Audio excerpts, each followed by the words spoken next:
President Biden on Saturday hailed the passing of what he called a long-overdue infrastructure bill after it passed the House with Republican votes a day earlier, and said we're just getting started. Folks, yesterday I don't think it's an exaggeration to suggest that we took a monumental step forward as a nation, a clearly delighted Biden said at a press conference. The $1.2 trillion bill passed late Friday 228 to 206 after days of wrangling by Democratic leaders to try and secure votes of progressives, who had wanted it to be coupled with a separate $1.75 trillion spending bill. Democrats and the White House said the bill includes much-needed investments in transit, roads and bridges and job creation. Ultimately, 6 progressive Democrats voted against it, including members of the squad such as Reps. Alexandria Ocasio-Cortez, DNY, and Rashida Tlaib, D. Mitch. But House Speaker Nancy Pelosi was saved by 13 Republicans, many of whom are retiring, who carried it over the finish line, sparking anger from conservatives who said the bill was wasteful and packed with pork. Having already passed the Senate on a bipartisan vote, it now goes to Biden's desk for signature. Biden touted 5.6 million jobs since he took office and an unemployment rate of 4.6%.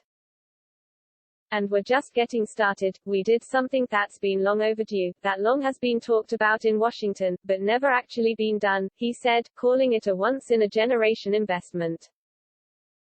Biden said the legislation will turn the climate crisis into an opportunity, create union jobs that can't be outsourced, invest in passenger rail, modernize ports and airports and ease inflation. We're looking more forward to having shovels in the ground to begin rebuilding America, he said. The passage of the bill hands Biden a much-needed win after months of headlines involving the crisis in Afghanistan, the crisis at the southern border as well as escalating concerns about supply shortages and increasing inflation, as well as infighting within the Democratic Party about various pieces of legislation. It also comes days after Democrats suffered a major defeat in the Virginia gubernatorial race, and barely held on to the governor's seat in New Jersey. Meanwhile, some conservative Republicans focused their anger on the members who had voted for the legislation, promising to support primary challenges to those eligible. Representative Marjorie Taylor Greene, AGA, listed the names of the 13 Republicans who in her words handed over their voting cards to Nancy Pelosi to pass Joe Biden's communist takeover of America via so-called infrastructure.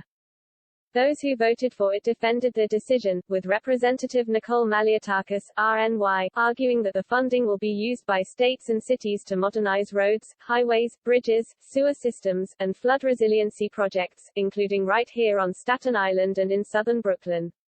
She also said that the passage of the bill would weaken efforts by Democrats to pass the separate spending package. It is my hope that now that the bipartisan infrastructure bill has passed, we have weakened the socialists' negotiating hand and perhaps even killed this radical socialist spending spree once and for all, she said. But on Saturday, Biden doubled down and turned his focus toward the package that Democrats are trying to pass without Republican votes via the budget reconciliation process in the Senate.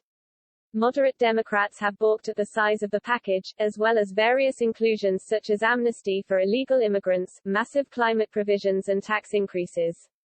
Progressives have fought against reducing the package, and had attempted to couple it with the infrastructure bill in order to keep moderates on board but were ultimately rebuffed on that effort. On Saturday, Biden said that the House will take up the vote on the bill, called the Build Back Better Act, on the week of November 15 and said he was confident it would pass the chamber, even with zero GOP support and a slim Democratic majority. Let me be clear, we will pass this in the House and we'll pass it in the Senate, he said.